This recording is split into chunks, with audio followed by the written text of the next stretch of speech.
হাসপাতালে এএসপিকে হত্যার অভিযোগে গ্রেফতার 11। শ্যালিকার অ্যাকাউন্টে 148 কোটি টাকা লেনদেন, এমপি পাপুল দম্পতির বিরুদ্ধে মামলা। দুর্নীতির অভিযোগে বাধ্যতামূলক ছুটিতে ডাকের মহাপরিচালক। রায়হান হত্যায় 7 দিনের রিমান্ডে এসআই আকবর।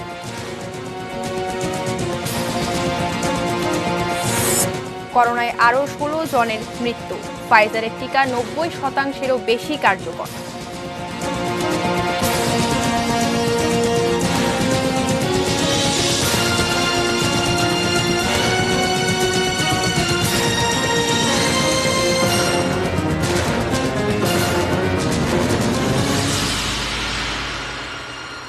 এটি নিউজ দেখছেন, সন্ধ্যা 6টার নিউজ আওয়ারের সঙ্গে আছি আমি মিহসাবিন মুনিয়া। শিরোনামগুলো শুনছিলেন। VSL, Angle, Channel, HB, VSL, Bikrampur steel limited. এবারে বিস্তারিত। রাজধানীর মাইন্ড এইড হাসপাতালে অসুস্থ পুলিশ কর্মকর্তা আনিসুল করিমকে মারধর করে হত্যার ঘটনায় গ্রেফতার 10 জনকে 7 দিনের রিমান্ডে নেওয়া হয়েছে। এই ঘটনায় ওই হাসপাতালের পরিচালক নিয়াজ মোরশেদকেও গ্রেফতার করে হাসপাতাল সিলগালা করে দিয়েছে পুলিশ। হত্যায় হাসপাতালের লোকজনই জড়িত বলে দাবি করেছেন তেজগাঁও জোনের উপ পুলিশ কমিশনার হারুনুর রশিদ। আরও জানাচ্ছেন একে আজাদ। সোমবার সকালের ঘটনা। মানসিকভাবে অসুস্থ পুলিশ কর্মকর্তা আনিসুল করিমকে চিকিৎসার জন্য রাজধানীর আদাবরের মাইন্ড এইড হাসপাতালে নেওয়া হয়। কিছু সময় পর তাকে দ্বিতীয় তলার একটি কক্ষে নিয়ে নির্যাতন চালায় হাসপাতালের লোকজন। এরপরই নিথর ওই পুলিশ কর্মকর্তা। কেউ হাত ধরছে, কেউ মুখ ধরছে, কেউ পা ধরছে, কেউ কেউ কোনো দিয়ে গাড়ে বুকে পিঠে আঘাত করছে। যখন হাত পা ছেড়ে দিচ্ছে তখনও জানাইতেছে না গার্ডিয়ানরা। তারপরে কিভাবে যেন গার্ডিয়ান জানতে পেরে চিল্লাচিল্লি শুরু করছে। তাড়াতাড়ি আমার বাইরে মেরা ফেলাইছে। অক্সিজেন হাসপাতালে অক্সিজেন নাই। 2 বছর ধরে সরকারি কোনো অনুমোদন ছাড়াই চলছে হাসপাতালটি। সরকারি বেসরকারি বিভিন্ন হাসপাতালের চিকিৎসকদের ভিজিটিং কার্ডও মেলে সেখানে, অথচ চিকিৎসার কোনো ব্যবস্থাপনাই নেই এ হাসপাতালে। দিনের পর দিন রোগীদের কাছ থেকে টাকা হাতিয়ে নেয়া আর চিকিৎসার নামে চলতো প্রতারণা। স্বাস্থ্য দপ্তরের কোনো কাগজ নেই, তারা তাদের কোনো ডাক্তার নেই, এবং তারা যে চালানোর জন্য যা দরকার, সে মাদক দ্রব্যের লাইসেন্স থাকা দরকার, সেটা তারা আমাদের দেখাতে পারে নাই। মাইন্ড এইড হাসপাতালে পুলিশ কর্মকর্তা আনিসুল করিমকে হত্যার অভিযোগে আদাবর থানায় মামলা করেছে তার পরিবার। এ ঘটনায় গ্রেপ্তার করা হয়েছে 10 জনকে। ভিডিও ফুটেজ পর্যালোচনা আমাদেরকে স্পষ্ট মনে হয়েছে এটা একটা হত্যাকাণ্ড। কারণ এই জন্য হত্যাকাণ্ড যে 10 থেকে 12 জন লোক তাকে পিঠ বেঁধে মুড়ে আশ্রয় নিয়ে তার কেউ ডাক্তার না, ওয়ার্ড বয়, ক্লিনার, এরকম 7-8 জন সবাই স্বীকার করেছে। পুলিশ কর্মকর্তা হত্যায় গ্রেপ্তার 10 আসামির 10 দিনের রিমান্ড চেয়ে মঙ্গলবার আদালতে আবেদন করে পুলিশ। আবেদনের শুনানি শেষে প্রত্যেকের 7 দিন করে রিমান্ড মঞ্জুর করেন আদালত। একে আজাদ, এটিএন নিউজ, ঢাকা। রাজধানীর আদাবরে নিহত পুলিশের এএসপি আনিসুল করিমের দাফন গাজীপুরে সম্পন্ন হয়েছে। আজ সকাল 9:15টার দিকে গাজীপুর সিটি কর্পোরেশনে গোরস্থানে যথাযোগ্য মর্যাদায় তাকে দাফন করা হয়। এর আগে সকাল 8:30টায় শহরের রাজবাড়ী মাঠে তার জানাজার নামাজ অনুষ্ঠিত হয়। জানাজায় গাজীপুর মেট্রোপলিটন পুলিশের অতিরিক্ত কমিশনার মোহাম্মদ আজাদ মিয়া, কাপাসিয়া উপজেলা পরিষদের চেয়ারম্যান অ্যাডভোকেট মোহাম্মদ আমানত হোসেন খান, নিহতের বাবা, পরিবারের সদস্য, আত্মীয় স্বজন ও এলাকাবাসী অংশ নেন। সোমবার রাজধানীর আদাবরে মাইন্ড এইড নামের একটি মানসিক রোগ নিরাময় কেন্দ্রে শারীরিক নির্যাতনে চিকিৎসাধীন আনিসুল করিম শিপনের মৃত্যু হয়। নিহত আনিসুল করিম বরিশাল মহানগর ট্রাফিক পুলিশের সিনিয়র সহকারী পুলিশ সুপার পদে কর্মরত ছিলেন। এদিকে রাজধানীর আদাবরে মাইন্ড এইড হাসপাতালের সিনিয়র সহকারী পুলিশ সুপার আনিসুল করিম শিপন হত্যার প্রতিবাদে মানববন্ধন করেছেন জাহাঙ্গীরনগর বিশ্ববিদ্যালয়ের শিক্ষার্থীরা।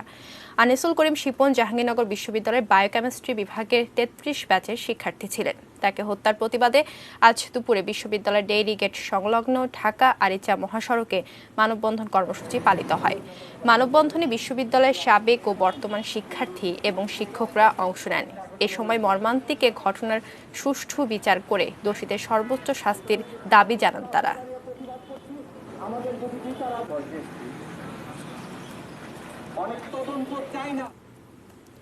দুই এমপির বিরুদ্ধে মামলার সিদ্ধান্ত নিয়েছে দুর্নীতি দমন কমিশন দুদক। তারা হলেন লক্ষ্মীপুর 2 আসনের সংসদ সদস্য কাজী শহীদ ইসলাম পাপুল ও তার স্ত্রী আরেক এমপি সেলিনা ইসলাম।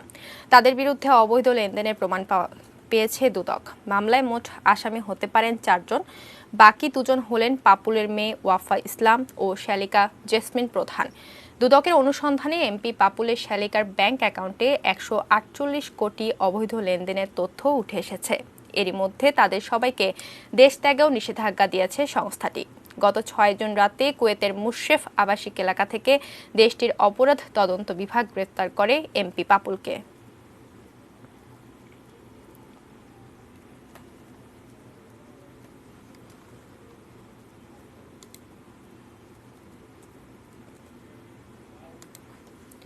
দুর্নীতির অভিযোগে ডাক বিভাগের মহাপরিচালক সুধাংশু শেখর ভদ্রকে বাধ্যতামূলক ছুটিতে পাঠিয়েছে সরকার। গতকাল জারি করা ডাক ও টেলিযোগাযোগ বিভাগের প্রজ্ঞাপনে তার বিরুদ্ধে বিভিন্ন অভিযোগের প্রাথমিক তদন্তে প্রাপ্ত তথ্যের ভিত্তিতে আগামীকাল থেকে বাধ্যতামূলক ছুটিতে যাওয়ার নির্দেশ দেওয়া হয়। তার বিরুদ্ধে সারা দেশে বিভিন্ন প্রকল্পে উদ্যোক্তাদের 8,500 ল্যাপটপ সরবরাহ না করা, আউটসোর্সিংয়ে নিয়োজিত কর্মীর চেয়ে অতিরিক্ত বিল উত্তোলন, ঠিকাদারি কাজে অনিয়মের অভিযোগ রয়েছে। অভিযোগ আছে শত কোটি টাকা পাচারের। এছাড়া নিজের নামে সম্পদ না রেখে আত্মীয় স্বজনদের নামে সম্পদ করেছেন তিনি। এর আগে প্রকল্পে কেনাকাটায় অনিয়ম, দুর্নীতি ও অবৈধ সম্পদ অর্জনের অভিযোগে গত 1 সেপ্টেম্বর এস ভদ্রকে জিজ্ঞাসাবাদ করে দুদক। করোনা আক্রান্ত অবস্থায় প্রধানমন্ত্রীর সঙ্গে সাক্ষাৎ করতে গিয়ে ব্যাপক সমালোচনার মুখে পড়েন সুধাংশু শেখর ভদ্র।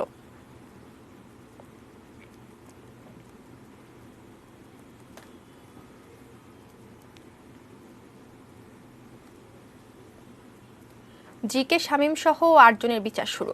গুলশান থানায় দায়ের করা মানি লন্ডারিং মামলায় যুবলীগের বহিষ্কৃত নেতা জিকে শামীম এবং তার 7 দেহরক্ষীর বিরুদ্ধে মঙ্গলবার অভিযোগ গঠন করেছেন আদালত। ঢাকার বিশেষ জজ আদালত 10-এর বিচারক মোহাম্মদ নজরুল ইসলাম অভিযোগ গঠন করে সাক্ষ্য গ্রহণের জন্য 19 নভেম্বর দিন ধার্য করেছেন। ক্যাসিনো বিরোধী অভিযানে 2019 সালের 20 সেপ্টেম্বর জিকে শামীমের গুলশানের নিকেতনের বাসায় অভিযান চালায় র্যাব। আলোচিত এই অভিযানে নগদ 1,81,28,000 টাকা এবং 165 কোটি টাকার এফডিআর সহ আগ্নেয়াস্ত্র, বিদেশি মদ উদ্ধার করা হয়। তদন্ত শেষে 4 আগস্ট জিকে শামীম সহ 8 আসামির বিরুদ্ধে আদালতে অভিযোগপত্র জমা দেয় সিআইডি। ঢাকার বিশেষ জজ আদালতের বিচারক মোল্লা নজরুল ইসলাম মঙ্গলবার রাজধানীর গুলশান থানায় করা অর্থ পাচার মামলায় যুবলীগের বহিষ্কৃত নেতা ও ঠিকাদার জিকে শামীম ও তার দেহরক্ষীদের বিরুদ্ধে মানি লন্ডারিং আইনের 4-2 ধারায় অভিযোগ গঠনের আদেশ দেন। এই যে টাকাগুলি তার কাছে পাওয়া গেল, এই টাকাগুলি কোনো বৈধ উৎস এবং কীভাবে টাকাগুলি এসছে ওখানে, এগুলো কিছু বৈধ কোনো কাগজ দেখাতে পারেনি। জিকে শামীম সহ অন্য 7 জন আসামি প্রত্যেকে এসে সম্পৃক্ততা আছে এবং তারা প্রাথমিকভাবে তাদের বিরুদ্ধে মামলাটা প্রমাণিত হয়েছে। এই জন্য আদালত তাদের বিরুদ্ধে এই মানি লন্ডারিংয়ের আইনের 4-2 ধারায় চার্জ গঠন করা হয়েছে। অভিযোগপত্রের তথ্য অনুযায়ী দেশের 180টি ব্যাংক হিসাবে প্রায় 337 কোটি টাকার স্থায়ী আমানত রয়েছে জিকে শামীমের। রাষ্ট্রপক্ষের আইনজীবী জানান 41 কোটি টাকার স্থাবর সম্পদেরও সন্ধান পেয়েছে তদন্ত সংস্থা। জিকে শামীম ও তার 7 অস্ত্রধারী দেহরক্ষী মানুষকে ভয়ভীতি দেখিয়ে টেন্ডারবাজি, বাস টার্মিনাল দখল ও গরুর হাটে চাঁদাবাজি করে অবৈধভাবে এই অর্থ সম্পদ অর্জনের অভিযোগ প্রাথমিকভাবে প্রমাণিত হয়েছে বলে জানায় রাষ্ট্রপক্ষ। এখানে যে কাজগুলি সে করেছে অবৈধভাবে, অস্ত্রের ভয় দেখে বিভিন্নভাবে এই তার দেহরক্ষীর মাধ্যমে, তার লোকজনের মাধ্যমে এই কাজগুলি সে করেছে। অর্থাৎ পুরো জিনিসটাই যা অর্জিত হয়েছে অবৈধভাবে হয়েছে। এবং ব্যাংকে যে স্থিতি দেখা হয়েছে 336 কোটি টাকা এবং তাছাড়া তার 18টা গাড়ির কথা বলা হয়েছে, এই সবই কিন্তু জব্দ করা হয়েছে। 19 নভেম্বর 8 আসামির বিরুদ্ধে সাক্ষ্য গ্রহণের দিন ধার্য করেছেন আদালত। মামলায় মোট 26 জনকে সাক্ষী করা হয়েছে। তবে আসামি পক্ষের দাবি, রাষ্ট্রপক্ষ অর্থ পাচারের কোনো অভিযোগ প্রমাণ করতে পারেনি। আমার বিরুদ্ধে যে এলিগেশনগুলো আনা হয়েছে, আমি কত টাকার বৈধ সম্পদ, কত টাকার অবৈধ সম্পদ, এই বিষয়গুলো আলাদা আলাদা করে ভাগ করে চার্জশিটে উপস্থাপন করা হয়নি। মোরওভার আমরা বলেছি 16 টন যেগুলো নেওয়া হয়েছে এবং যে কাগজপত্রগুলো জব্দ করা হয়েছে, সেখানে কোথাও আমি জিকে শামীম কোনো অবৈধভাবে অর্থ উপার্জন করেছি অথবা মানি লন্ডারিংয়ের চেষ্টা করা হয়েছে, এ ধরনের বক্তব্য কোনো সাক্ষী দেয় নাই। Ahmed Rabbi Tanim, ATN News, Dhaka. পুলিশ ফাঁড়িতে নির্যাতন করে রায়হান হত্যায় এসআই আকবর এখন রিমান্ডে। দুপুরে সিলেট চিফ মেট্রোপলিটন আদালতে তাকে হাজির করে মামলা তদন্তকারী পিবিআই কর্মকর্তা 7 দিনের রিমান্ড আবেদন করলে বিচারক আকবরের 7 দিনের রিমান্ড মঞ্জুর করেন। সিলেট থেকে সজল ছত্রীর রিপোর্ট। গত 10 অক্টোবর রাতে সিলেটের বন্দরবাজার পুলিশ ফাঁড়িতে ধরে এনে টাকার জন্য তরুণ রায়হানকে পিটিয়ে মেরে ফেলা এই সেই ফাঁড়ি ইনচার্জ আকবর হোসেন ভূঁইয়া। পদে এসআই হলেও ফাঁড়ির মাধ্যমে চাঁদাবাজি আর ঊর্ধ্বতনদের প্রশ্রয়ের কারণে নামের মতোই বাদশাহী জীবন ছিল তার। এখানেই শেষ নয়, অবৈধ টাকায় বিলাসবহুল জীবনযাপনকারী খুনি আকবর রোমান্টিক নাটকের হিরো হতে চাইতেন। ইচ্ছে আছে দেশের ভালো রোমান্টিক নাটকের হিরো হব। পুলিশ ফাঁড়িতে টাকার জন্য পিটিয়ে তরুণ হত্যার পর ভারতে পালিয়ে গেলেও শেষ রক্ষা হয়নি আকবরের। 28 দিন পর খাসিয়া সম্প্রদায়ের লোকজন তাকে আটক করলে জোর হাতে প্রাণ ভিক্ষা চান তিনি। गोपाल का तो फोन दे रहा। हाँ मेरा भाई गोपाल का मुझे जान भिक्षा दे भाई। तो चुपचाप अब कल की याद আমার এক সিনিয়র অফিসার বলছিল তুমি আপাতত চলে যাও, কদিন পরে আইসো, 2 মাস পরে মোটামুটি এটা ঠান্ডা হয়ে যাবে।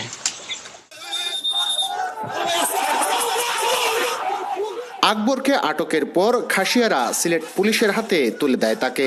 মঙ্গলবার দুপুরে আদালতের মাধ্যমে তাকে রিমান্ডে নেয় রায়হান হত্যা মামলার তদন্তকারী সংস্থা পিবিআই।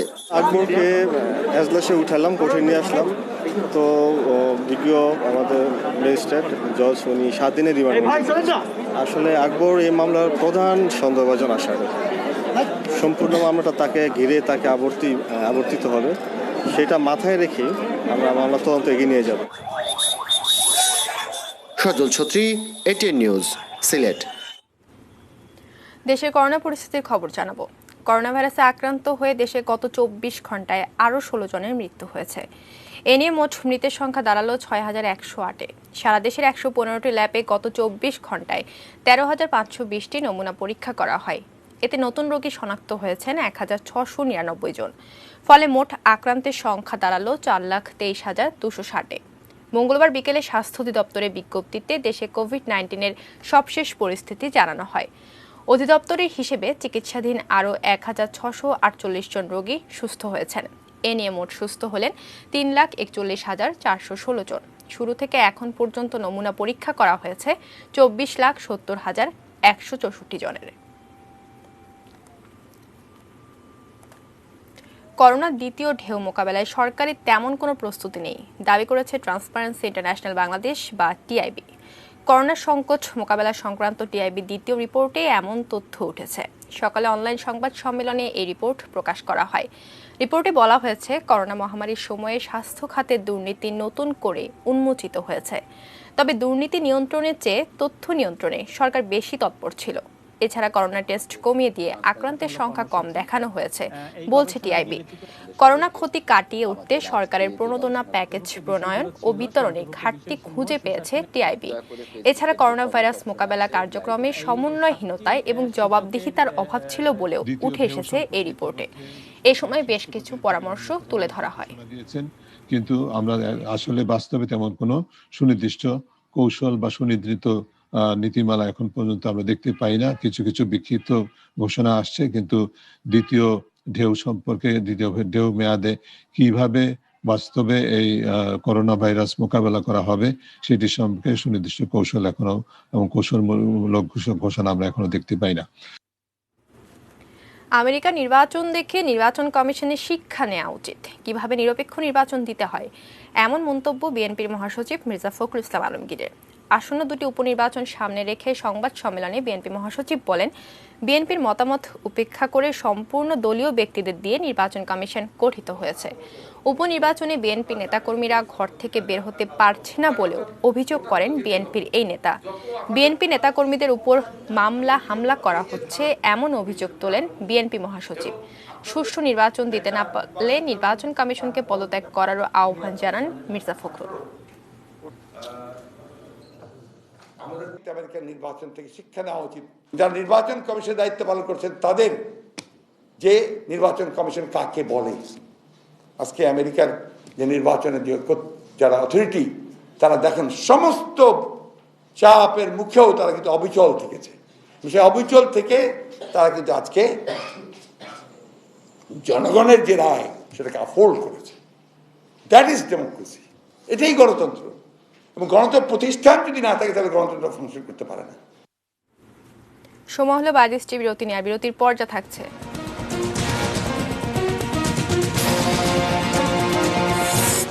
যানজট নিরসনে রাজধানীর ৪২ রুটে চলবে ২২ কোম্পানির বাস। শ্রদ্ধা ভালোবাসায় স্মরণ করা হচ্ছে শহীদ নূর হোসেনকে।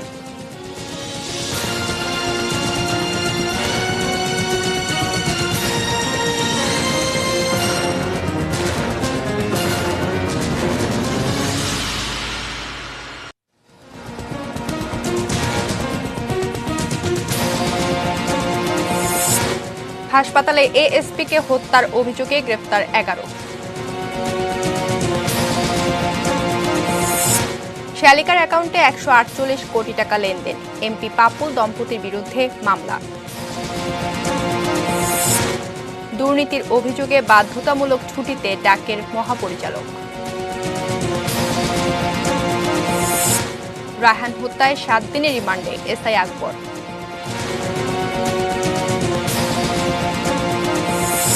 করোনায় আরও ১৬ জনের মৃত্যু, ফাইজারের টিকা ৯০%-এরও বেশি কার্যকর।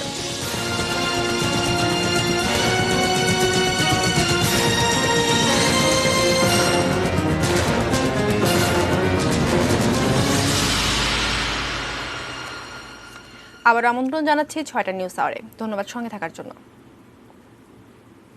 যাচ্ছে অন্যান্য খবরে। ঢাকা শহরকে ঘিরে ২৯১টি বাস রুট কমিয়ে আনা হবে ৪২টিতে। বর্তমান ২৫০০ মালিক ও কোম্পানিকে নিয়ে আসা হবে ২২টি কোম্পানিতে। আগামী বছরের শেষ নাগাদ বাস রুট রেশনালাইজেশনের কার্যক্রম অনেকটাই দৃশ্যমান হবে জানিয়েছেন ঢাকা দক্ষিণের মেয়র ব্যারিস্টার শেখ ফজলে তাপস। রাজধানীর গণপরিবহনকে সুশৃঙ্খল করা এবং যানজট নিরসনে সরকারের সর্বোচ্চ পর্যায় থেকে ৫ বছর আগে কঠোর নির্দেশনায় বাস রুট রেশনালাইজেশন নামে একটি পরিকল্পনা প্রণয়ন করা হয়। কমিটির প্রধান করা হয়েছিল ঢাকা উত্তরে তৎকালীন মেয়র আনিসুল হককে, তবে তার মৃত্যুর পর আর সেভাবে এগোয়নি। অবশ্য ঢাকা দক্ষিণের মেয়র শেখ ফজলে তাপস পদাধিকার বলে এই কমিটির আহ্বায়ক হওয়ার পর আবারও গতি পেয়েছে প্রকল্পটি। দুপুরে নগর ভবনে কমিটির ১৩তম বৈঠক শেষে তিনি জানান, আনিসুল হকের পরিকল্পনা বাস্তবায়নে এখন অনেকটাই অগ্রগতি হয়েছে। ২৯১টি রুট রয়েছে, সেই রুটগুলোকে আমরা সন্নিবেশ করে সমন্বয় করে আমরা ৪২টি প্রাথমিকভাবে ৪২টি রুটে আমরা সেটাকে কমিয়ে আনার চিন্তা করা হয়েছে এবং সেই ৪২টি রুট এখন যেই ২৫০০ মালিক মাধ্যমে যে বাস রুটগুলো পরিচালিত হচ্ছে সেটাকে কমিয়ে আমরা ২২টি কোম্পানিতে আমরা পরিণত করব। আগামী মাসের মধ্যে আরও অন্তত 10টি নতুন টার্মিনালের জন্য জায়গা নির্ধারণ করে মার্চের মধ্যেই এ সংক্রান্ত পরিকল্পনা চূড়ান্ত করা হবে বলে জানান তিনি। সবকিছু যদি ইনশাল্লাহ আমরা সুষ্ঠু ব্যবস্থাপনার মধ্যে করতে পারি তাহলে আগামী বছরের শেষ নাগাদ আমরা আশাবাদী যে একটি পর্যায়ে, একটা দৃশ্যমান পর্যায়ে আমরা এগিয়ে যেতে পারবো। তবে সুনির্দিষ্টভাবে মনিরুল ইসলাম মিন্টু, 18 নিউজ, ঢাকা। সাধারণের ভোটের অধিকারের দাবিতে গণতন্ত্র মুক্তির ডাক দিতে স্বৈরাচারের গুলি বুক পেতে নিয়েছিলেন এক গাড়ি চালক। আজ সেই নূর হোসেন দিবস। স্বৈরাচার নিপাত যাক, গণতন্ত্র মুক্তি পাক, বুকে আর পিঠে এই লেখা। পুলিশের গুলিতে মারা যাওয়া নূর হোসেন 2020-এ এসে যেন অতীতের এক গল্প। যে 10ই নভেম্বর নূর হোসেনকে গুলি করে মেরে ফেলা হয়, 1987 সালে সেই সময়ে এই দেশে গণতন্ত্র ছিল নির্বাসিত। বন্দুকের নলই ছিল স্বৈরাচার এরশাদের ক্ষমতা টিকিয়ে রাখার শক্তি। সেই রক্তচক্ষু উপেক্ষা করেই রাজনৈতিক দলগুলো গণতন্ত্রের জন্য মাঠে ছিল মিটিং, মিছিল সহ নানান কর্মসূচি নিয়ে।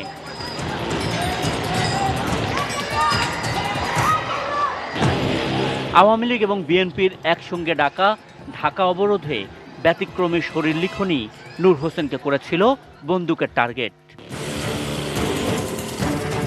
এরপর হয়তো গণতন্ত্র মুক্তি পেয়েছিল। 3 বছর পর পতন ঘটেছিল স্বৈরাচার এরশাদের। কিন্তু রাজনীতির জটিল খেলায় পরে সেদিনের প্রধান দুই প্রতিপক্ষই এরশাদকে টেনেছে নিজেদের সাথে। নূর হোসেনকে স্মরণ করার জন্য বাঙালি জাতি বেছে নিয়েছে একটিমাত্র দিন। কিন্তু যারা সেদিনের অকুতভয় নূর হোসেনকে দেখেছেন তারা ভোলেননি সেই দৃশ্য। তাদেরই একজন বর্তমান প্রধানমন্ত্রী শেখ হাসিনা। গাড়ির পাশে পাশে যাচ্ছিল, আমাকে ডাকলাম যে এই ছেলেকে শার্ট গায়ে দাও, তুমি বুকে পিঠে যা লিখছো তোমাকে তো মেরে ফেলে দেবে। ও আমার গাড়ির কাছে মাথাটা দিয়ে বলে আবার মাথায় একটু হাত রেখে দেন, গণতন্ত্রের জন্য জীবন দিয়ে দেবে। তবে যে না, তোমার জীবন দিতে হবে না, তোমাদের বেঁচে থাকতে হবে। কষ্ট লাগবে ওখানে যে আমি এই কথাটা বললাম আর ঠিক সেই কথাটাই সত্যি হয়ে গেল। Ashikur Rahman Apu, ATN News, Dhaka. শহরের বর্জ্যে ভয়াবহ দূষণে রাজশাহীর পদ্মা নদী, ধ্বংস হচ্ছে জীববৈচিত্র্য। নদী দূষিত পানি কৃষি জমিতে সেচের ফলে খাদ্য চক্রে ঢুকে পড়ছে বিষ। মানুষের শরীরে পাওয়া যাচ্ছে সীসা জাতীয় মারাত্মক ক্ষতিকর উপাদান। রাজশাহীতে পদ্মা নদীর দূষণ ও দখল নিয়ে বুলবুল হাবিবের 2 পর্বের ধারাবাহিকের প্রথম পর্ব আজ। ছবি তুলেছেন রুবেল ইসলাম। 10 লাখ জনসংখ্যার এই রাজশাহী মহানগরী গড়ে উঠেছে পদ্মার তীরে। নদীর তীর ঘেঁষে অন্তত 8 থেকে 9টি এলাকা। বাসাবাড়ি, গৃহস্থালী, ময়লা আবর্জনা প্রতিদিনই ফেলা হচ্ছে পদ্মা নদীতে। আমরা একটু কাছে হয়, নদীর ধারে হয়, ওই জন্য ফেলে দিই। ময়লা গেলে নদীর মধ্যে ঢুকে যায়। আর আমাদের এখানে নির্ধারিত কোনো ডাস্টবিন নাই, যে কারণে ভিতরকার মানুষজন এসে সব এখানে ফেলে দেয়। নোংরা আবর্জনার ফেলার জায়গা নাই, তো এটা আমাদের একটু ব্যবস্থা করলে ভালো হয়। নদীর তীরে গড়ে ওঠা দোকানপাট থেকেও প্লাস্টিকের কাপ, প্লেট, পলিথিন, খাদ্যদ্রব্য সহ ময়লা আবর্জনা এভাবে ফেলা হয়। এতে পানির দূষণ সহ পদ্মার পাড়ের পরিবেশও নষ্ট হচ্ছে। এছাড়া পানি উন্নয়ন বোর্ডের 5টি স্লুইস গেট দিয়ে শহরের তরল বর্জ্য মিশছে পদ্মায়। এই তরল বর্জ্যে নগরী 20,000 অটোরিকশার ব্যবহৃত অ্যাসিড সহ বিভিন্ন ক্ষতিকারক উপাদান রয়েছে। প্লাস্টিকের কিন্তু সরকারিভাবে এটা নিষিদ্ধ হয়ে আছে, তারপরেও এটা এত খোলামেলা ভাবে বিক্রি হচ্ছে এবং ব্যবহার হচ্ছে, এটা বন্ধ করা দরকার। তা না হলে আমরা নদীকে অনেকভাবে নষ্ট করে ফেলেছি ইতিমধ্যেই, এবং বাকি যেইটুকু আছে সেটুকু নষ্ট হয়ে যাবে। এই পদ্মার উৎপত্তি হিমালয়ের পাদদেশে গঙ্গা নামে। ভারতের উত্তরপ্রদেশ পলিউশন কন্ট্রোল বোর্ড তাদের গবেষণায় বলছে, ভারতের মধ্যে গঙ্গা নদী দূষণের মধ্যে দ্বিতীয়। গঙ্গা নদীর তীরে সহস্রাধিক শহর, শিল্প, কলকারখানা ও তীর্থস্থান। তাদের বর্জ্যও প্রতিনিয়ত পদ্মা নদীকে দূষণ করছে। এই পানিটা যখন কৃষি জমিতে যাচ্ছে তখন কৃষি জমির সয়েল এবং ওয়াটার পলিউশন করছে। এবং খালি তাই না, সয়েল এবং ওয়াটার যখন পলিউটেড হবে তখন সেখানে চাষকৃত শস্য যেটা আছে সেই শস্যর মধ্যেও সেই পলিউশনটা, যে উপাদানগুলো আছে সেখানে চলে যাবে। চলে গেলে সেটা হিউম্যান বডিতে ঢুকে যাবে। এখানে যেমন পরিবেশকে ক্ষতি করছে, তেমনিভাবে ক্ষতি করছে হলো এই অঞ্চলের যে পদ্মা নদীতে যে মাছ কিংবা প্রাণী লাইফ, যেগুলো জলজ প্রাণী যেগুলো, তাদের ক্ষতি হচ্ছে। গবেষকরা বলছেন, নদীর দূষণ রোধে পরিকল্পনা মাফিক সমন্বিত উদ্যোগ গ্রহণ ও সুষ্ঠু নীতিমালা প্রণয়ন করে তা বাস্তবায়ন করা প্রয়োজন। Bulbul Habib, ATN News, Rajshahi. Social Islami Bank Limited বাণিজ্য সংবাদ।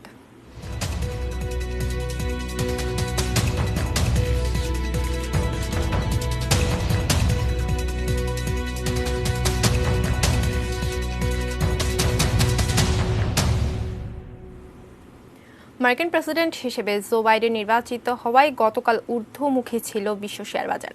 তিনি প্রেসিডেন্ট নির্বাচিত হওয়ার পর বিশ্বের বড় শেয়ার বাজারগুলোতে লেনদেন শুরু হয় সোমবার। এদিনই বিশ্ব শেয়ার বাজারের রেকর্ড দর ওঠে, যদিও দুর্বল ছিল ডলার। বাজার সংশ্লিষ্ট ব্যক্তিরা বলছেন, জো বাইডেনের নেতৃত্বে বিশ্বের অন্য দেশগুলোর সঙ্গে যুক্তরাষ্ট্রের বাণিজ্যিক সম্পর্ক আরও ভালো হবে এবং আরও প্রণোদনা দেওয়া হবে। এমন সম্ভাবনাতেই শুরু থেকে শেয়ার দাম ঊর্ধ্বমুখী হয়ে ওঠে। বিশ্বের 49টি দেশের শেয়ার বাজারের চিত্র উঠে আসে MSCI ওয়ার্ল্ড ইকুইটি ইন্ডেক্সে। গতকাল এই সূচক বাড়ে 0.5%। গত শুক্রবার এই সূচকে 7 মাসের মধ্যে সাপ্তাহিক সর্বোচ্চ উত্থান হয়।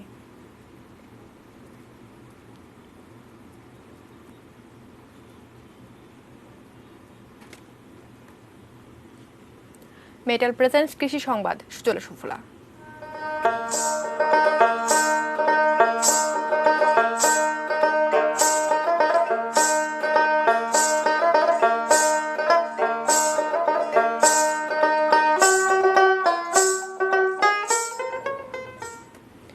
পটলের আবাদ করে এবছর স্বাবলম্বী হয়েছেন বগুড়ার কৃষকরা। প্রতিকূল আবহাওয়ার কারণে এবছর বগুড়ায় 5,850 হেক্টর জমিতে শাকসবজি চাষ হয়েছে, যা লক্ষ্যমাত্রার চেয়ে 400 হেক্টর কম। কৃষি বিভাগ সূত্রে জানা গেছে, চৈত্র থেকে অগ্রহায়ণ মাস পর্যন্ত পটলের গাছ ফলন দেয়। 2-3 দিন পরপরই পটল জমি থেকে তুলে বাজারে বিক্রি করা যায়। বগুড়ার পটল স্বাদে অনেক বেশি সুস্বাদু বলেই দেশের সর্বত্র এই সবজির চাহিদা বেশি। এবছর আবাদ কম হওয়ায় কেজি প্রতি পাইকারিতে 60 টাকা দরে ও বাজারে 80 টাকা বিক্রি হচ্ছে পটল।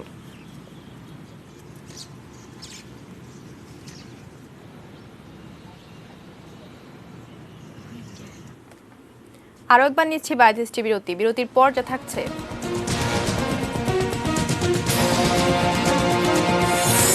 আইপিএল এর ফাইনালে রাতে মুখোমুখি হচ্ছে দিল্লি মুম্বাই।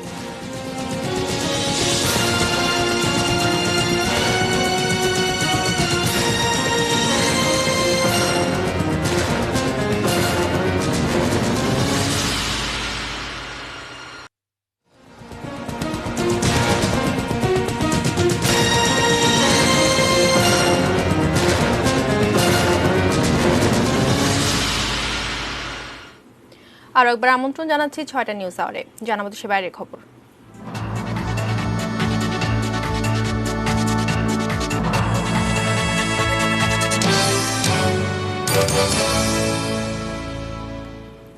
করোনা প্রতিরোধে নিজেদের তৈরি টিকা 90%-এরও বেশি কার্যকর বলে দাবি করেছে মার্কিন ওষুধ প্রস্তুতকারী কোম্পানি ফাইজার ও এর জার্মান অংশীদার বায়োএনটেক।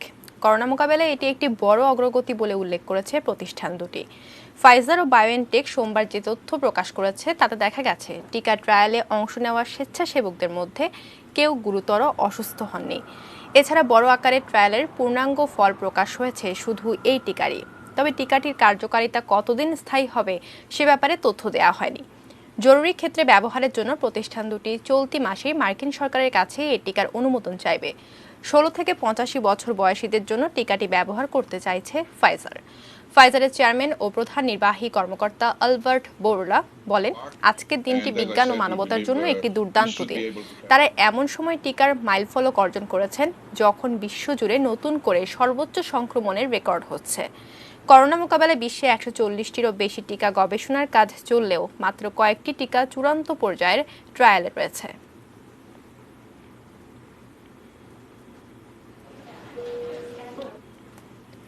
মিয়ানমারের নির্বাচনে সংখ্যাগরিষ্ঠ ভোটে জয়ের দাবি করেছে অং সান সুচির দল national League for democracy NLD. দেশটির নির্বাচন কমিশন এখনও আনুষ্ঠানিক ফল ঘোষণা করেনি। সোমবার দলের মুখপাত্র মি নুয়ান্ত জানান, এনএলডি সরকার গঠনের জন্য প্রয়োজনীয় 322টি আসনে জয় পেয়েছে। জনগণকে ধন্যবাদ জানিয়ে তিনি বলেন, এই ফলাফল জনগণ ও দলের জন্য খুবই উৎসাহব্যঞ্জক। রোববার করোনা পরিস্থিতির মধ্যে ভোট দেন মিয়ানমারের নাগরিকরা। 3,70,00,000 ভোটার থাকলেও এবার রোহিঙ্গা সহ 20 লাখ ভোটার ভোট দিতে পারেনি। মিয়ানমারের পার্লামেন্টে নিম্নকক্ষের আসন সংখ্যা 425টি আর উচ্চকক্ষে 217টি। সরকার গঠন করতে গেলে নিম্নকক্ষে 315টি আর উচ্চকক্ষে 217টি আসন প্রয়োজন। 2015 সালে এনএলডি মোট 390 আসনে জয় পেয়ে ক্ষমতায় আসে। এবারে নির্বাচনে আসন সংখ্যা আরও বাড়বে বলে ধারণার কথা জানান দলটির মুখপাত্র মি নুয়ান্ত। খেলার খবর।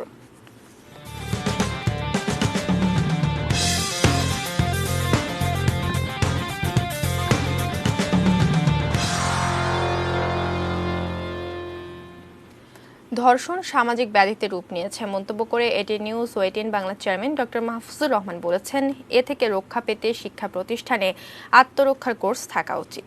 জাতীয় মহিলা রকবল চ্যাম্পিয়নশিপের পুরস্কার বিতরণী অনুষ্ঠানে তিনি এই মন্তব্য করেন।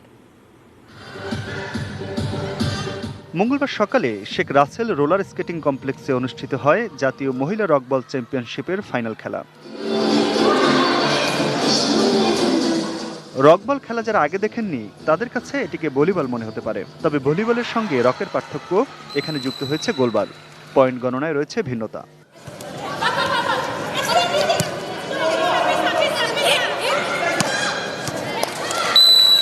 ফাইনালে ময়মনসিংহ পরাণ মুকদ্দুসকে হারিয়ে চ্যাম্পিয়ন হয় বাংলাদেশ আনসার বিডিপি দল। খেলোয়াড়দের আরো দক্ষ করে গড়ে তুলতে শিগগিরই 20 টুর্নামেন্ট আয়োজন করা হবে বলে জানান আয়োজকরা। নারীদেরকে এগিয়ে নেওয়ার জন্য যে প্রচেষ্টা, আজকে বাংলাদেশ রকবল অ্যাসোসিয়েশন নারী টুর্নামেন্টের মধ্য দিয়ে সেই মাননীয় প্রধানমন্ত্রীর উদ্দেশ্যকে আমরা বাস্তবায়নের জন্য এক ধাপ এগিয়ে নিয়ে যাচ্ছি। প্রথম যখন টুর্নামেন্টটা হয়েছিল বাংলাদেশে, এটা কিন্তু আমাদের এটিএন বাংলা এটিএন নিউজের চেয়ারম্যান মহোদয়ের বদৌলতে লাইভ টেলিকাস্ট হয়েছিল এবং এর মাধ্যমে শুধু দেশেই নয়, বিশ্বের বহু দেশ বাংলা ভাষাভাষীরা আমাদের এই দেশে যে খেলার প্রচলনটা হচ্ছে এটা ওনারা জানতে পেরেছেন। আমরা রকবলের সঙ্গে প্রথম থেকেই আছি, ইনশাল্লাহ আগামীতেও আমাদের এই ধারাবাহিকতা অব্যাহত থাকবে। পুরস্কার বিতরণী অনুষ্ঠানের প্রধান অতিথি ডক্টর মাহফুজুর রহমান বলেন, এই খেলায় আসন্ন সাউথ এশিয়ান টুর্নামেন্টে অংশগ্রহণের মাধ্যমে বাংলাদেশের খেলোয়াড়দের মান যাচাই হবে। এই রকবল অন্যান্য খেলা যেগুলি আছে মেয়েরা খেলতেছে আমরা অনেক ভালো করবে, সুতরাং আমাদের মেয়েদের প্রতি আমি আশাবাদী যে ভবিষ্যতে তারা আরও বেশি ভালো করবে, আমাদের দেশের সুনাম অর্জন করবে, বিদেশে যে তার দেশের সুনাম অর্জন করবে। নারীরা এখন অনেক ক্ষেত্রে এগিয়ে আছেন মন্তব্য করে ডক্টর মাহফুজুর রহমান বলেন, তাদের এগিয়ে যাবার আরও পরিবেশ সৃষ্টি করতে হবে। আজকাল খেলাধুলার প্রতিটা ক্ষেত্রে দেখা যাচ্ছে মহিলারা অনেক অগ্রগামী, মানে এগিয়ে যাচ্ছে। ক্রিকেট, ফুটবল, হকি সব জায়গায় এখন দেখা যাচ্ছে। তাছাড়া যে আজকে যেটা দেখলাম রকবলেও মেয়েরা অনেক দূর আগে এগিয়ে গেছে। আমি খুব দুঃখের সাথে বলতে হয় যে আজকাল টিভি খুললেই দেখি আমরা যে নারীরা ধর্ষিত হচ্ছে। এটা এখন সমাজের একটা ব্যাধি হিসাবে দেখা দিচ্ছে। প্রত্যেকটা স্কুল কলেজে ক্যারাটিটাকে কম্পালসারি একটা গেম হিসাবে রাখা উচিত, কারণ মেয়েদের মানে নিজেদের সেলফ আত্মরক্ষার জন্য। Aminul Islam, ATN News, Dhaka. আইপিএলের ফাইনালে আজ দিল্লি ক্যাপিটালসের মুখোমুখি হবে মুম্বাই ইন্ডিয়ান্স। দুবাই বাংলাদেশ সময় রাত 8টায় শুরু হবে ম্যাচটি। প্রথম কোয়ালিফায়ারে দিল্লিকে হারিয়ে ষষ্ঠবারের মতো ফাইনালে উঠে মুম্বাই। দুর্দান্ত ফর্মে থাকা মুম্বাইয়ের সামনে পঞ্চম শিরোপা জয়ের মিশন। এবার শিরোপার সংখ্যা আরও সমৃদ্ধ করার লক্ষ্য রোহিত শর্মার দলের। শক্তির বিচারে দুই দলের মধ্যে খুব একটা তফাৎ না থাকলেও সাম্প্রতিক পারফরমেন্সের বিচারে কিছুটা এগিয়ে বর্তমান চ্যাম্পিয়ন মুম্বাই। হার্দিক পান্ডিয়া, কাইরন পোলার্ডরা সেরাটা দিতে পারলে জয় পাওয়া কঠিন হবে না মুম্বাইয়ের জন্য। অন্যদিকে দ্বিতীয় কোয়ালিফায়ারে সানরাইজার্স হায়দ্রাবাদকে হারিয়ে প্রথমবারের মতো ফাইনালে ওঠে দিল্লি। এবার প্রথম শিরোপা জয়ের হাতছানি শ্রেয়াস আয়ারের দলের। এক্ষেত্রে ফর্মে থাকা শিখর ধাওয়ান, শিমরন হেটমেয়ারের দিকে তাকিয়ে থাকবে দল।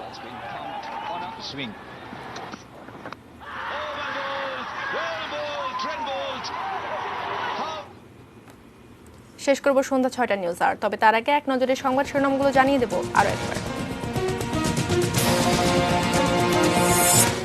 হাসপাতালে এএসপিকে হত্যার অভিযোগে গ্রেফতার 11।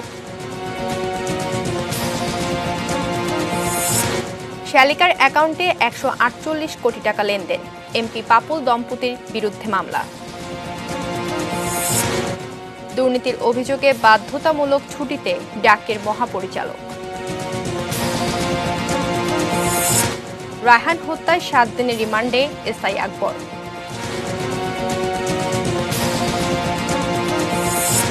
করোনায় আরও 16 জনের মৃত্যু, ফাইজারের টিকা 90%-এরও বেশি কার্যকর। যানজট নিরসনের রাজধানীর 42 রুটে চলবে 22 কোম্পানির বাস। শ্রদ্ধা ভালোবাসায় স্মরণ করা হচ্ছে শহীদ নূর হোসেনকে। এবং আইপিএল ফাইনালে রাতে মুখোমুখি হচ্ছে দিল্লি মুম্বাই।